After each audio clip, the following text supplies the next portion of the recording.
Baik, Assalamualaikum warahmatullahi wabarakatuh. Perkenalkan nama saya Cindy Noya dengan NPM C1C022144. Pada kesempatan kali ini, saya akan mempresentasikan mata kuliah hukum bisnis. Yang pertama itu materinya merger, konsolidasi, akuisisi, dan kepailitan yang disusun dari kelompok 2.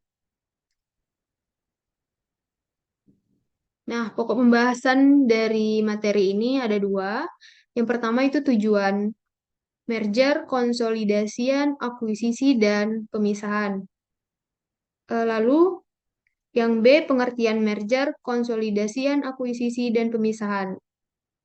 Selanjutnya yang C itu kelebihan dan kekurangan merger, konsolidasian, akuisisi, dan pemisahan. Lalu pokok yang kedua itu ada sejarah kepailitan, beberapa pengertian, dan juga akibat dijatuhkannya pailit, lalu golongan orang berpiutang, pengurusan harta pailit, keadaan hukum debitur setelah berakhirnya pemberesan, lalu penundaan kewajiban pembayaran hutang, dan terakhir itu pengadilan niaga. Poin yang pertama itu adalah tujuan merger, konsolidasian, akuisisi, dan pemisahan. Nah, ada 8, yaitu yang pertama itu membeli produk lain atau lines untuk melengkapi produk lain dari perusahaan yang akan mengambil alih atau menghilangkan ketergantungan perusahaan tersebut pada produk lain atau service lain yang ada pada saat ini. Yang kedua itu memperoleh akses teknologi baru atau yang lebih canggih. Yang ketiga memperoleh pasar atau pelanggan baru dari perusahaan yang jadi objek MKA. Yang keempat memperoleh hak-hak pemasaran atau produksi dari perusahaan objek MKA. Yang kelima itu memperoleh kepastian atas pasokan bahan baku dengan kualitas baik selama dipasok perusahaan MKA. Yang keenam itu melakukan investasi atas keuangan perusahaan yang berlebihan dan tidak terpakai. Yang ketujuh mengurangi dan menghambat persaingan. Dan yang kedelapan itu mempertahankan kontinuitas bisnis. Lalu poin yang kedua itu pengertian merger, konsolidasian, akuisisi, dan pemisahan. Yang pertama itu ada merger. Merger atau penggabungan usaha adalah penggabungan dari dua atau lebih perusahaan dengan cara tetap melindungi berdirinya satu perusahaan dan melikuidasi perusahaan yang lain. Lalu pengertian konsolidasi yaitu atau peleburan usaha adalah penggabungan dari dua perusahaan atau lebih dengan cara mendirikan perusahaan baru dan melikuidasi perusahaan-perusahaan yang ada. Lalu pengertian akuisisi itu adalah pengambil alihan kepemilikan suatu perusahaan. Dan yang terakhir itu pemisahan. Pemisahan adalah perbuatan hukum yang dilakukan oleh perseroan untuk memisahkan usaha yang mengakibatkan seluruh aktiva dan pasiva perseroan beralih karena hukum kepada dua perseroan atau lebih sebagai aktiva dan pasiva dua atau lebih perseroan. Lanjut poin yang ketiga itu kelebihan dan kekurangan merger, konsolidasian, akuisisi, dan pemisahan. Nah, untuk merger itu kelebihannya yang pertama itu memakai nama perusahaan pengambil alih. Yang kedua, biaya lebih kecil. Dan yang ketiga, tidak memerlukan surat izin usaha baru. Sedangkan untuk kekurangannya yaitu menimbulkan polemik baru. Lalu konsolidasian, kelebihannya yang pertama itu memakai nama perusahaan baru. Yang kedua, menghilangkan polemik dari masing-masing perusahaan. Untuk kekurangan dari konsolidasian ini yang pertama berbiaya lebih mahal. Yang kedua, diperlukan surat izin usaha yang baru. Lalu yang ketiga itu akuisisi. Untuk kelebihan akuisisi ini yang pertama masih memakai nama lama. Yang kedua, tidak memerlukan surat izin baru. Tidak memerlukan surat izin usaha baru. Untuk kekurangan dari akuisisi ini yang pertama kurang efisien. Yang kedua, mudah menjadi duplikasi atau pemborosan. Yang ketiga, kepemilikan perusahaan berubah. Dan yang terakhir itu pemisahan. Untuk kelebihannya, yang pertama masih memakai nama lama dan baru atau pola dua. Yang kedua, tidak atau perlu surat izin baru, usaha baru atau pola dua. Yang ketiga, tidak perlu program rasionalisasi atau pola 2. Untuk kekurangan dari pemisahan ini, yang pertama, tidak memakai nama lama atau pola 1. Yang kedua, perlu surat izin usaha baru, pola 1. Yang ketiga, perlu program rasionalisasi atau pola 1. Selanjutnya, sejarah kepailitan. Nah, pada masa Hindia Belanda tidak dimasukkan ke dalam KUH dagang dan diatur dalam peraturan tersendiri ke dalam Faillissementsverordening sejak 1906 yang dahulu diperuntukkan bagi pedagang saja, tetapi kemudian dapat digunakan untuk golongan mana saja.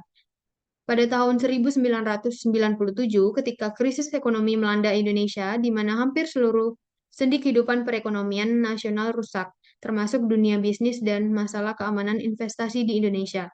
Krisis tersebut membawa makna perubahan yang sangat penting bagi perkembangan peraturan kepailitan di Indonesia selanjutnya. Nah, pada tahun 1998, pemerintah mengeluarkan Undang-Undang Nomor 4 tahun 1998 tentang kepailitan, yang merupakan poin yang pertama itu perbaikan terhadap Faillissementsverordening 1996. Yang poin kedua itu adanya penambahan pasal yang mengatur tentang penundaan kewajiban pembayaran utang atau PKPU. Dan poin yang terakhir itu mengenal istilah pengadilan niaga di luar pengadilan umum untuk menyelesaikan sengketa bisnis. Pada tahun 2004, pemerintah mengeluarkan lagi Undang-Undang Nomor 37 tentang kepailitan dan penundaan kewajiban pembayaran utang yang didasarkan pada beberapa asas, yaitu yang pertama, asas keseimbangan, yang kedua, asas kelangsungan usaha, yang ketiga, asas keadilan, yang keempat, asas integrasi. Selanjutnya itu ada beberapa pengertian. Yang pertama itu kepailitan adalah sita umum atas semua kekayaan debitur pailit yang pengurusan dan pemberesannya dilakukan oleh kurator di bawah pengawasan hakim pengawas, sebagaimana diatur dalam Undang-Undang Nomor 37 Tahun 2004. Tujuan pernyataan pailit adalah untuk mendapatkan suatu penyitaan umum atas kekayaan debitur untuk kepentingan semua orang yang mengutanginya. Lalu akibat dijatuhkannya pailit. Yang pertama itu debitur kehilangan atas segala haknya untuk menguasai dan mengurus atas kekayaan harta bendanya. Yang kedua, utang-utang baru tidak lagi dijamin oleh kekayaannya. Yang ketiga, untuk melindungi kepentingan debitur. Dan yang terakhir itu harus diumumkan di 2 surat kabar. Lalu golongan orang berpiutang. Ada 2 golongan. Yang pertama itu golongan separatisen, yaitu kreditur pemegang gadai, jaminan atau hak atas kebendaan lainnya. Yang kedua itu golongan dengan hak privilege, yaitu orang-orang yang mempunyai ketagihan yang diberikan kedudukan istimewa. Selanjutnya itu pengurusan harta pailit. Nah, terdapat 3, yaitu yang pertama hakim pengawas, yang kedua kurator, yang ketiga panitia kreditur. Lalu, keadaan hukum debitur setelah berakhirnya pemberesan. Setelah daftar pembagian penutup menjadi mengikat, maka debitur memperoleh kembali hak eksekusi terhadap harta debitur mengenai piutang mereka yang belum dibayar. Selanjutnya itu ada penundaan kewajiban pembayaran utang.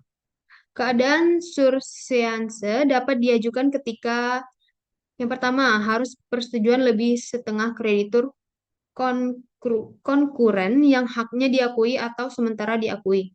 Yang kedua itu hadir dan mewakili paling sedikit 2/3 dari tagihan yang diakui atau sementara diakui. Yang ketiga itu diumumkan di 2 koran dan berita negara Republik Indonesia. Selanjutnya, pengadilan niaga. Tugas dan fungsi pengadilan niaga ini yang pertama memeriksa dan memutuskan permohonan pernyataan pailit dan penundaan kewajiban pembayaran utang. Yang kedua itu berwenang memeriksa dan memutuskan perkara lain di bidang perniagaan. Yang ketiga, prosedur yang diterapkan lebih cepat dalam hal yang pertama perkara selesai dalam 30 hari, yang kedua tidak ada banding, yang ketiga dimungkinkan diajukan peninjauan kembali atau PK.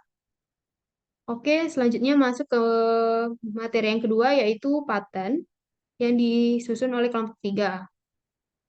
Adapun pokok pembahasannya, yang pertama itu ada ruang lingkup paten, Yang kedua, permohonan paten. Yang ketiga, pengalihan dan lisensi paten. Yang keempat, pembatalan paten. Yang kelima, paten sederhana. Dan yang keenam, PCT dan TRIPS.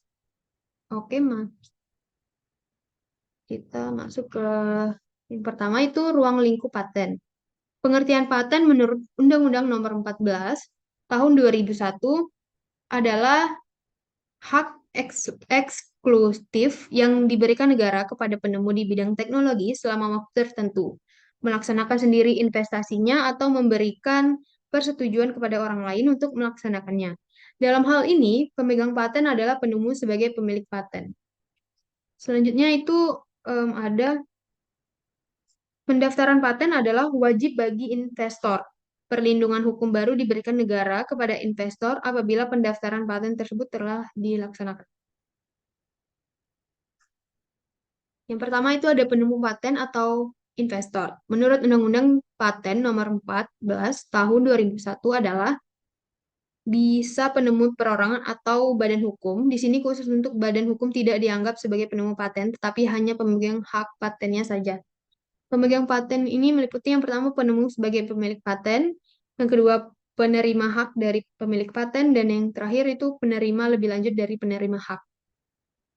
Yang kedua itu penemuan yang dapat diberikan paten. Menurut pasal 2 dan 3 Undang-Undang Nomor 14 Tahun 2001, penemuan yang bisa diberikan paten harus memenuhi kriteria. Yang pertama itu penemuan baru, yang kedua mengandung langkah inventif, yang ketiga dapat diterapkan dalam bidang industri. Selanjutnya itu penemuan yang tidak dapat diberikan paten.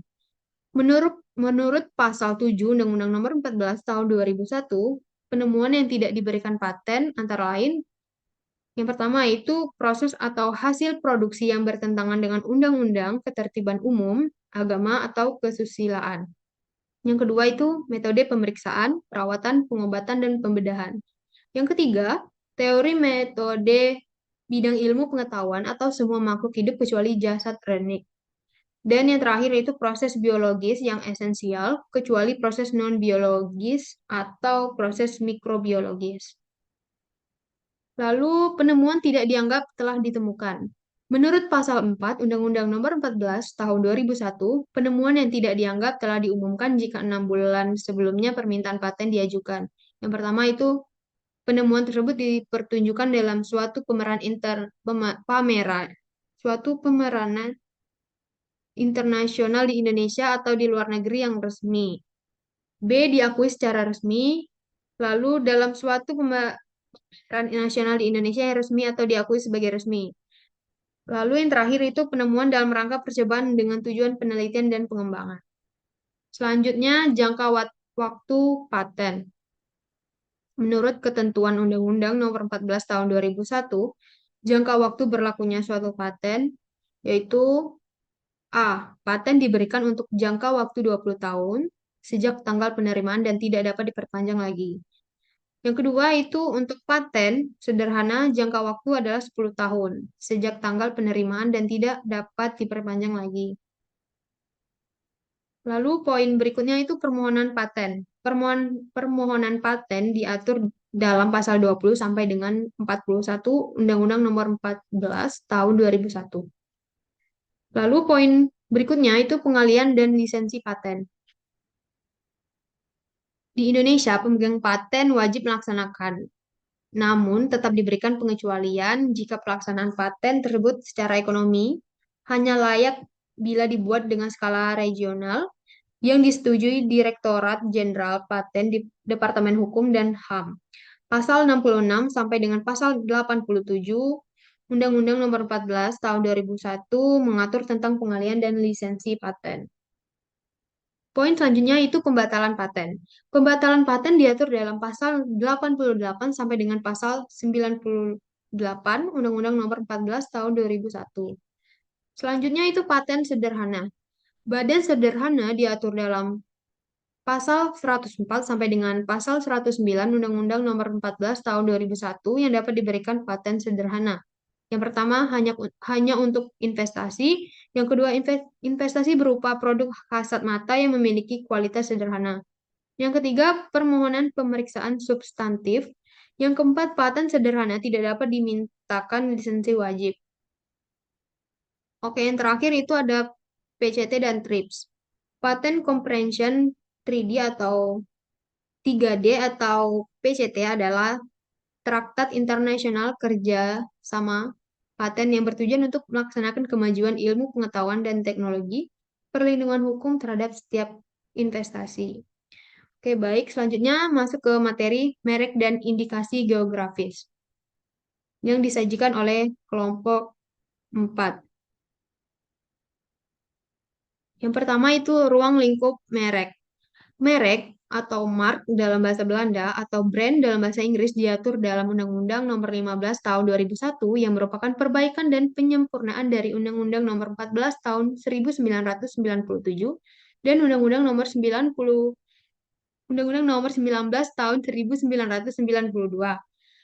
Penyempurnaan dari undang-undang sebelumnya yang menonjol antara lain menyangkut proses penyelesaian permohonan berkenaan dengan hak prioritas perlindungan terhadap merek dagang dan merek jasa dan perlindungan terhadap indikasi geografis selain perlindungan terhadap indikasi asal. Selanjutnya, mengingat merek ini merupakan bagian dari kegiatan perekonomian atau bisnis, penyelesaian sengketa merek pun memerlukan peradilan khusus, yaitu peradilan niaga. Sejak Indonesia meratifikasi perjanjian WTO dan TRIPS yang merupakan lampirannya Indonesia harus tunduk kepada aturan yang bersifat global tersebut. Undang-Undang Nomor 15 Tahun 2001 merupakan bagian dari penyempurnaan itu, ditambah dengan Kepres Nomor 17 Tahun 1997. Indonesia telah mensahkan Mark Law Trade atau TLT yang merupakan perjanjian internasional menyangkut penyederhanaan dan pengharmonisan prosedur administrasi dalam kaitannya dengan aplikasi nasional dan perlindungan merek. Yang pertama itu pengertian merek. Beberapa pengertian menurut pasal 1 Undang-Undang Nomor 15 Tahun 2001. Itu ada A, merek, B, merek dagang, C, merek jasa, dan yang D itu merek kolektif. Yang kedua, hak merek. Hak merek adalah hak eksklusif yang diberikan negara kepada pemilik merek yang terdaftar dalam daftar umum merek untuk jangka waktu tertentu, memakai nama merek, memakai sendiri merek tersebut atau memberi izin kepada seseorang atau beberapa orang secara bersama-sama atau badan hukum untuk menggunakannya. Itu terdapat di pasal 3. Yang ke Lalu B, permohonan pendaftaran merek. Penolakan permohonan pendaftaran merek menurut pasal 5 Undang-Undang Nomor 15 tahun 2001, merek tidak dapat didaftar apabila merek-merek tersebut mengandung salah satu unsur, yaitu A, bertentangan dengan pengaturan dan perundang-undangan yang berlaku moralitas, agama, kesusilaan, dan ketertiban umum. B, tidak memiliki daya pembeda. C, telah menjadi milik umum. Lalu yang terakhir itu D, merupakan keterangan atau berkaitan dengan barang atau jasa yang dimohonkan pendaftarannya. Penolakan permohonan pendaftaran merek menurut pasal 5 Undang-Undang Nomor 15 Tahun 2001, merek tidak dapat didaftarkan apabila merek-merek tersebut mengandung salah satu unsur. Ini yang tadi. Yang kedua, syarat dan tata cara permohonan merek. Syarat dan tata cara permohonan menurut pasal 7 Undang-Undang Nomor 15 Tahun 2001. A. Permohonan diajukan dalam bahasa Indonesia untuk merek bahasa asing atau di dalamnya terdapat huruf selain huruf Latin, wajib disertai terjemahannya dalam bahasa Indonesia. B. Permohonan ditandatangani pemohon atau kuasanya dengan dilampiri bukti pembayaran biaya. C. Permohonan untuk dua kelas, barang atau lebih, dan atau jasa dapat diajukan dalam satu permohonan yang diatur dengan peraturan pemerintah. Lalu, yang ketiga itu permohonan pendaftaran merek dan dengan hak prioritas permohonan harus diajukan dalam waktu 6 bulan terhitung sejak tanggal penerimaan permohonan pendaftaran merek yang pertama kali diterima di negara lain yang merupakan anggota WTO. Lalu C, pendaftaran merek. Yang pertama, merek yang tidak dapat didaftarkan dan ditolak. Pasal 20 Undang-Undang Merek ini mengatur tentang merek yang tidak dapat didaftar dan ditolak. Merek tidak dapat didaftar jika bertentangan dengan ideologi negara, peraturan perundang-undangan, moralitas, agama, kesusilaan, atau ketertiban umum. Ketentuan yang mengatur tentang merek yang tidak didaftarkan dan merek yang ditolak selanjutnya adalah pasal 21 Undang-Undang Merek dan pasal 22 Undang-Undang Merek. Yang kedua itu pemeriksaan substantif merek. Pemeriksaan substantif merupakan pemeriksaan yang dilakukan oleh pemeriksa terhadap permohonan pendaftaran merek. Segala keberatan dan atau sanggahan sebagaimana dimaksud dalam pasal 16 dan pasal 17 menjadi pertimbangan dalam pemeriksaan substantif. Yang ketiga itu perbaikan sertifikat. Pasal 27 Undang-Undang Merek ini mengatur mengenai perbaikan sertifikat. Pemilik merek terdapat atau terdaftar atas atau kuasanya dapat mengajukan permohonan perbaikan secara tertulis kepada Menteri dalam hal terdapat kesalahan sertifikat merek sebagaimana dimaksud dalam pasal 25 tanpa dikenal biaya. Dalam hal kesalahan sertifikat merek disebabkan oleh kesalahan permohonan dalam mengajukan permohonan pendaftaran merek, perbaikan sertifikat merek dikenai biaya. Yang keempat itu permohonan banding. Permohonan banding diajukan secara tertulis oleh pemohon atau kuasanya kepada Komisi Banding Merek dengan tembusan yang disampaikan kepada Menteri dengan dikenai biaya. Permohonan banding diajukan dengan menguraikan secara lengkap keberatan serta alasan terhadap penolakan permohonan. Lalu yang kelima itu Komisi Banding Merek. Pasal 33 Undang-Undang Merek ini mengatur tentang Komisi Banding Merek. Komisi Banding Merek terdiri atas seorang ketua merangkap anggota, seorang wakil ketua merangkap anggota, ahli di bidang merek sebagai anggota, dan pemeriksa senior sebagai anggota. Anggota Komisi Banding Merek berjumlah paling banyak 30 orang. Pasal 34 Undang-Undang Merek ini menyatakan ketentuan lebih lanjut mengenal syarat dan tata cara pengangkatan anggota, susunan organisasi, dan fungsi Komisi Banding Merek diatur dengan peraturan pemerintah. Lalu yang keenam itu jangka waktu perlindungan dan perpanjangan.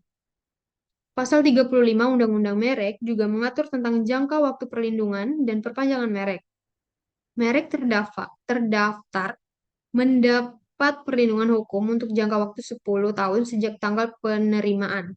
Jangka waktu perlindungan dapat diperpanjang untuk jangka waktu yang sama. Selanjutnya itu adalah pengalian hak dan lisensi. Yang pertama itu pengalian hak. Pasal 41 Undang-Undang Merek mengatur tentang pengalihan hak merek. Hak atas merek terdaftar dapat beralih atau dialihkan karena pewarisan, wasiat, wakaf, hibah, perjanjian, atau sebab lain yang dibenarkan oleh peraturan perundang-undangan. Ketentuan yang mengatur lisensi selanjutnya adalah pasal 43 Undang-Undang Merek dan pasal 45 Merek. Yang kedua itu lisensi. Pasal 42 Undang-Undang Merek ini mengatur tentang lisensi.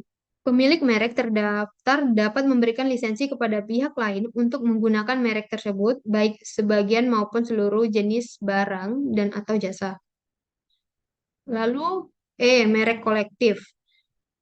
Pasal 46 Undang-Undang Merek ini mengatur bahwa permohonan pendaftaran merek sebagai merek kolektif hanya dapat diterima jika dalam permohonan dengan jelas dinyatakan bahwa merek tersebut akan digunakan sebagai merek kolektif. Lalu yang F itu permohonan pendaftaran merek internasional. Pasal 52 Undang-Undang, permohonan pendaftaran merek internasional dapat berupa permohonan yang berasal dari Indonesia ditujukan ke Biro Internasional melalui Menteri, atau permohonan yang ditujukan ke Indonesia sebagai salah satu negara tujuan yang diterima oleh Menteri dari Biro Internasional. Dan selanjutnya itu ada G, indikasi geografis. Pasal 53 Undang-Undang Merek ini mengatur tentang indikasi geografis. Indikasi geografis dilindungi setelah indikasi geografis didaftar oleh Menteri. Pemohon merupakan lembaga yang mewakili masyarakat di wilayah geografis tertentu yang mengusahakan suatu barang dan produk berupa sumber daya alam, barang kerajinan tangan, atau hasil industri, dan pemohonan yang merupakan pemerintah daerah, provinsi, atau kabupaten kota. Nah, yang pertama itu pendaftaran indikasi geografis. Pasal 56 Undang-Undang Merek mengatur pendaftaran indikasi geografis. Permohonan geografis tidak dapat didaftarkan jika bertentangan dengan ideologi negara, peraturan perundang-undangan, moralitas, agama, kesusilaan, dan ketertiban umum. Pasal 57 Undang-Undang Merek ini mengatur bahwa terhadap penolakan dapat dimintakan banding kepada Komisi Banding Merek. Yang kedua, pemeriksaan substantif. Pasal 58 Undang-Undang Merek ini mengatur tentang pemeriksaan substantif ketentuan mengenai pemeriksaan substantif merek sebagaimana dimaksud dalam pasal 23 sampai pasal 26 berlaku secara mutandis bagi pemeriksaan substantif.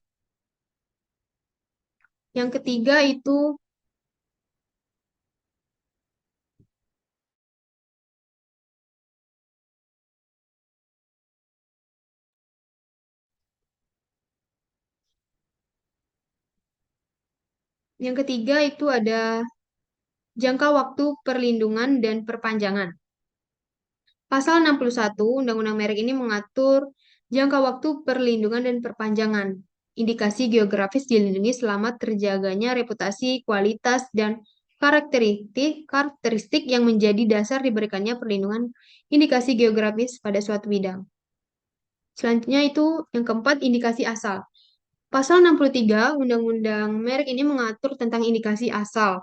Indikasi asal dilindungi tanpa melalui kewajiban pendaftaran atau secara deklaratif sebagai tanda asal suatu barang dan atau jasa yang benar dan dipakai dalam perdagangan. Yang kelima itu pelanggaran atas indikasi geografis. Nah, Pasal 66 Undang-Undang Merek ini mengatur tentang pelanggaran atau indikasi geografis mencakup pemakaian indikasi geografis baik secara langsung maupun tidak langsung atas barang dan atau produk yang tidak memenuhi dokumen deskripsi indikasi geografis.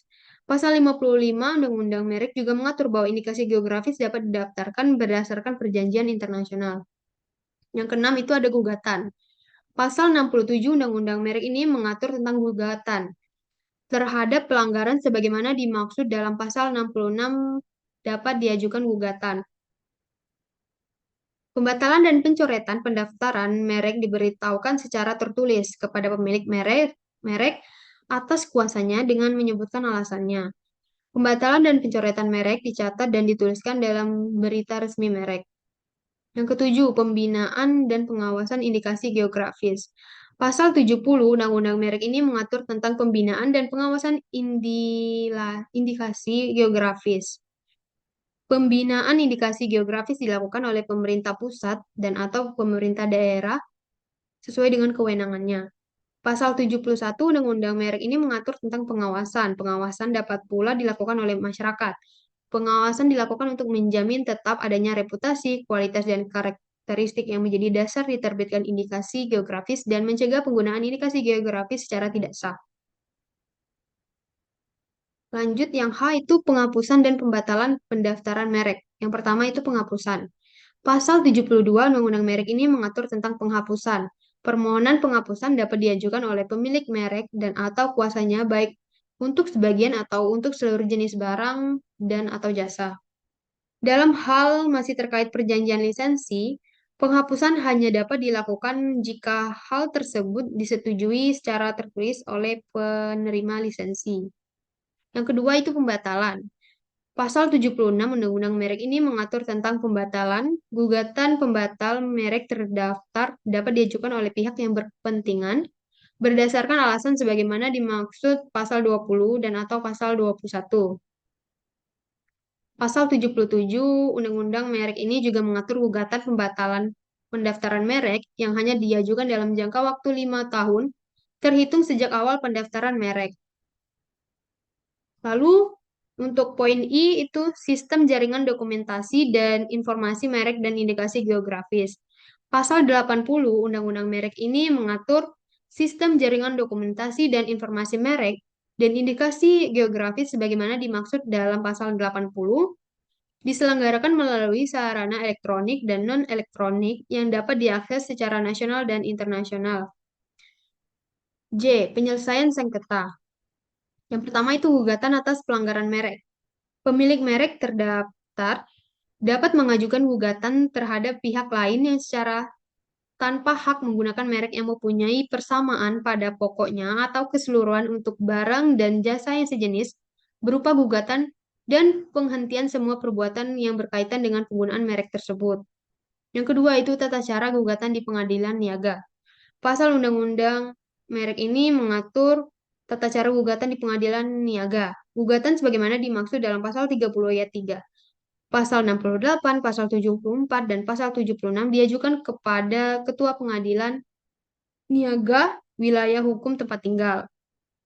Yang ketiga itu kasasi.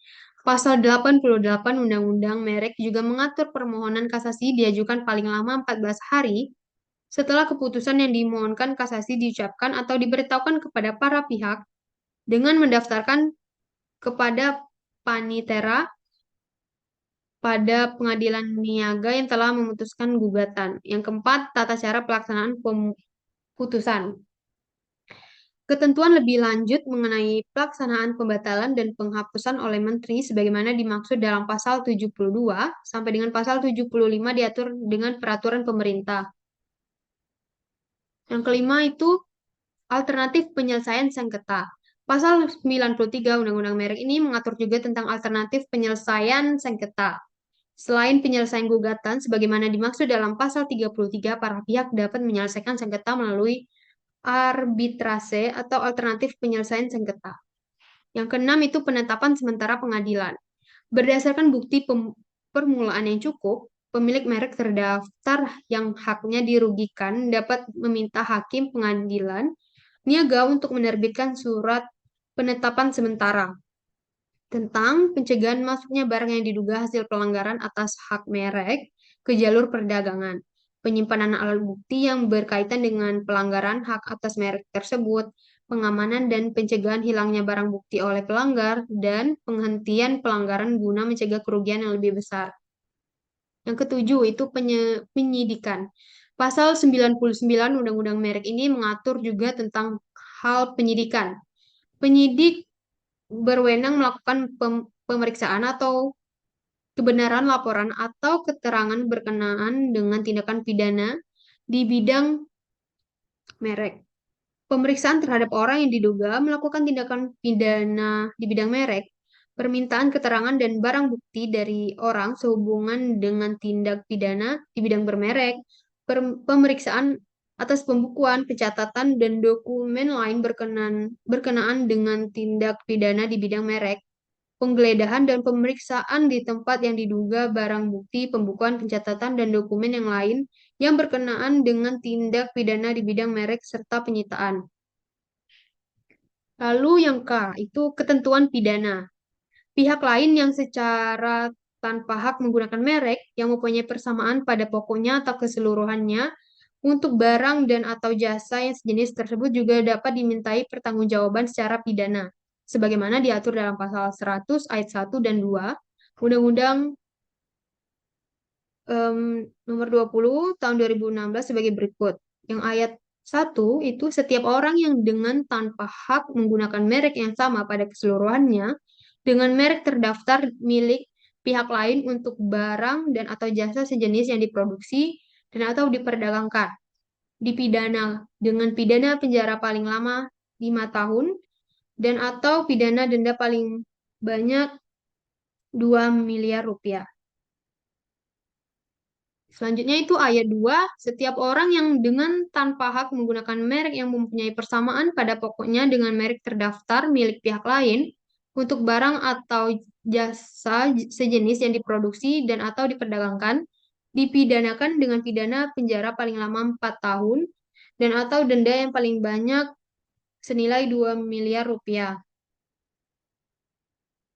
Nah, Anda dapat membaca selengkapnya mengenai ketentuan pidana pelanggaran hak atas merek ini pada pasal 100 sampai pasal 103 Undang-Undang nomor 20 tahun 2016. Sebagai informasi, tindak pidana sebagaimana dimaksudkan adalah delik aduan. Selanjutnya itu materi hak cipta yang disajikan oleh kelompok 7. Topik pembahasannya yang pertama itu ruang lingkup hak cipta, fungsi dan hak cipta, hak ekonomi dan hak moral terkait ciptaan derivatif, pendaftaran hak cipta, lisensi dan lisensi wajib, pelanggaran hak cipta, dan ketentuan pidana. Bagian satu itu ruang lingkup hak cipta. Adapun pengertiannya, hak cipta adalah hak eksklusif yang hanya dimiliki oleh pencipta atau pemegang hak cipta untuk mengatur penggunaan hasil karya atau hasil olah gagasan atau informasi tertentu. Yang kedua itu pemegang hak cipta. Pemegang hak cipta adalah pihak yang menerima hak secara sah dari pencipta atau pihak lain yang menerima lebih lanjut em, hak dari pihak yang menerima hak tersebut secara sah. Yang ketiga itu karya kolektif. Karya kolektif didefinisikan sebagai sebuah karya seperti terbitan majalah, antologi, atau ensiklopedia yang di dalamnya terdapat sejumlah kontribusi dan merupakan karya tersendiri dan independen. Yang kelima itu penggandaan. Penggandaan adalah proses, perbuatan, atau cara menggandakan satu salinan ciptaan atau fonogram atau lebih dengan cara dan dalam bentuk apapun secara permanen atau sementara. Yang keenam ada fiksasi. Fiksasi memiliki pengertian seperti perekaman suara yang dapat didengar, perekaman gambar atau keduanya yang dapat dilihat, didengar, digandakan atau dikomunikasikan melalui perangkat apapun. Yang ketujuh itu fonogram. Fonogram adalah fiksasi suara pertunjukan atau suara lainnya yang tidak termasuk bentuk fiksasi yang tergabung dalam sinematografi atau ciptaan audiovisual lainnya. Yang ke-8 itu ada royalti. Royalti ini adalah imbalan atas pemanfaatan hak ekonomi suatu ciptaan atau produk hak terkait yang diterima oleh pencipta atau pemilik hak terkait. Yang kesembilan itu lembaga manajemen kolektif. Lembaga manajemen kolektif adalah institusi yang berbentuk badan hukum nirlaba yang diberi kuasa oleh pencipta, pemegang hak cipta, atau pemilik hak terkait. Yang 10 ada pembajakan. Pembajakan adalah penggandaan ciptaan atau produk hak terkait secara tidak sah dan pendistribusian barang hasil penggandaan dimaksud secara luas untuk memperoleh keuntungan ekonomi. Yang ke-11 itu penggunaan secara komersial. Penggunaan secara komersial ini adalah pemanfaatan ciptaan dan atau produk hak terkait dengan tujuan untuk memperoleh keuntungan ekonomi dari berbagai sumber atau berbayar. Selanjutnya itu bagian 2, fungsi dan sifat hak cipta. Yang pertama, ciptaan dalam hubungan dinas. Yang pertama, poin yang pertama itu hasil ciptaan dalam hubungan dinas dengan pihak lain di tempat kerja dimiliki oleh penciptanya, kecuali ada perjanjian lain. Poin yang kedua itu hak cipta tetap berlaku jika penggunaan ciptaan melebihi hubungan dinas. Lalu yang kedua itu ada badan hukum sebagai pemilik hak cipta.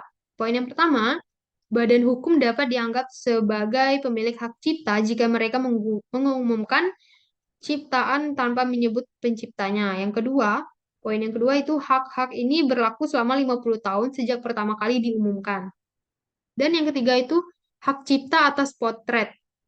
Untuk poin yang pertama, potret tanpa izin tidak boleh diumumkan jika bertentangan dengan kepentingan yang wajar dari orang yang dipotret. Yang kedua, potret yang memuat dua orang atau lebih memerlukan izin dari semua yang terlibat. Dan yang poin yang ketiga itu perlindungan hak cipta untuk potret berlaku selama 50 tahun sejak pertama kali diumumkan. Lalu bagian yang ketiga itu hak ekonomi dan hak moral. Hak moral adalah hak yang melindungi pribadi atau reputasi pencipta dan melekat dalam diri seseorang pencipta. Hak moral tidak dapat dipisahkan dari penciptanya karena bersifat pribadi dan kekal. Hak moral ini diatur dalam Undang-Undang Nomor 28 Tahun 2014, Pasal 5 hingga Pasal 7. Lalu ada hak ekonomi. Hak ekonomi ini adalah hak untuk mendapatkan manfaat ekonomi atas ciptaan serta produk hak terkait. Lalu bagian keempat itu hak terkait.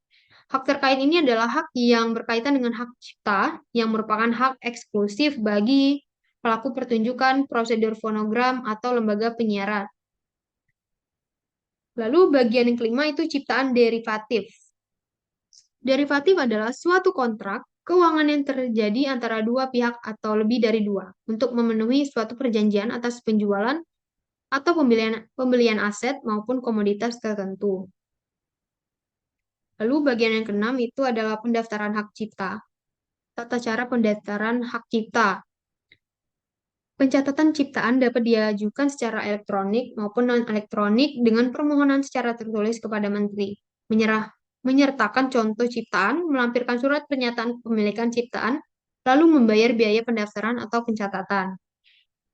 Nah, adapun pendaftaran hak cipta ini melalui sistem elektronik. Yang pertama itu masuk ke situs hakcipta.dgip.go.id. Yang kedua itu lakukan registrasi akun, lengkapi data-data untuk mendapatkan password dan username. Yang ketiga itu login menggunakan username dan password yang telah diterima melalui email yang didaftarkan. Yang keempat, pilih pengajuan pencatatan digital. Yang kelima, isi seluruh formulir sesuai dengan data-data yang dimiliki. Yang keenam, unggah data pendukung yang diperlukan. Yang ketujuh, lakukan pembayaran PNBP. Yang kedelapan, DJKI akan melakukan verifikasi.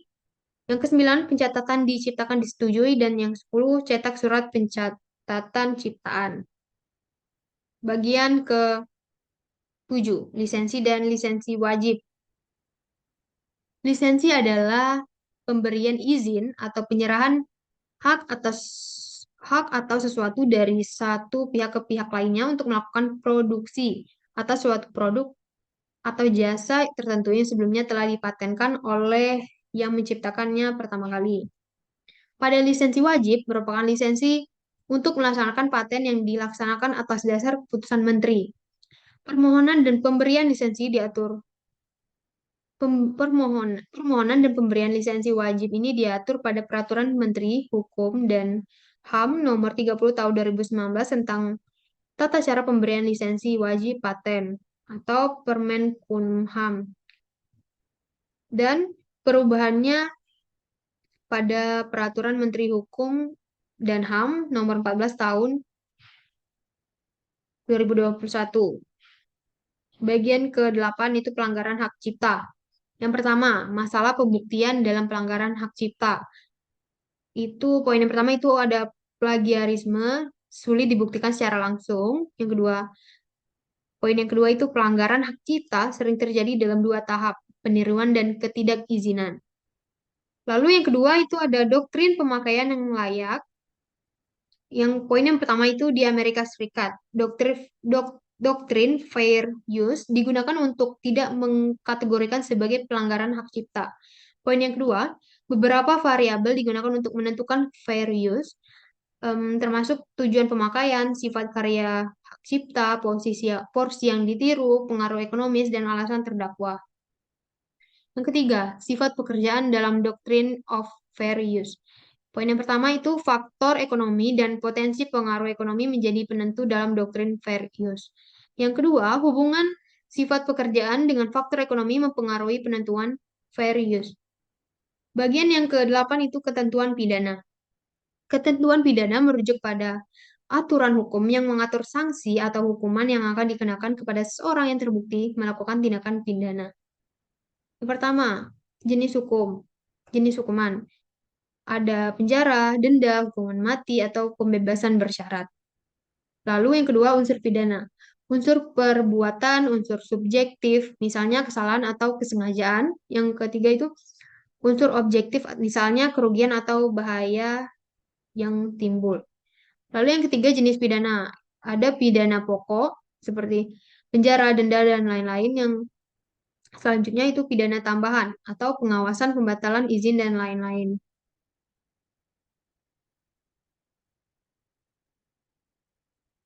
Baik, mungkin itu saja materi yang dapat saya sampaikan. Terima kasih. Wassalamualaikum warahmatullahi wabarakatuh.